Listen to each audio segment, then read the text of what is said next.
D. Did you know that a newborn baby can sometimes breathe in their very first poop during delivery? It sounds strange, but it's a real medical condition called Meconium Aspiration Syndrome, or MAS. Let's break down what this means in a simple way. First, what is meconium? It's the baby's first stool. It's a thick, sticky, dark green substance that's usually passed within the first day or two after birth.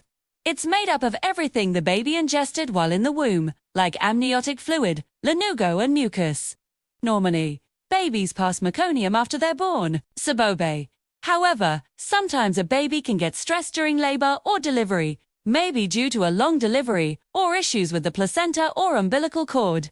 This stress can cause the baby to pass meconium while still inside the womb, mixing it into the amniotic fluid. So, how does Meconium Aspiration Syndrome happen? The baby takes a gasp while still in the womb or during their first breath at birth. They can inhale this meconium-stained fluid into their lungs. Imagine this thick, sticky stuff getting into the tiny airways. It can cause a few problems. It can physically block the airways, making it hard for the baby to breathe. It can also irritate the lung tissue, causing inflammation and swelling. Finally, it can interfere with something called surfactant, a natural substance in the lungs that helps keep the tiny air sacs open. When a baby is born with MAS, doctors and nurses will notice some telltale signs right away.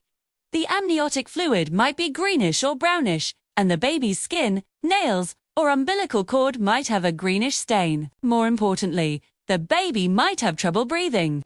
You might see rapid breathing, grunting sounds, or the skin between their ribs pulling in with each breath. In some cases, the baby might be limp or have a low heart rate.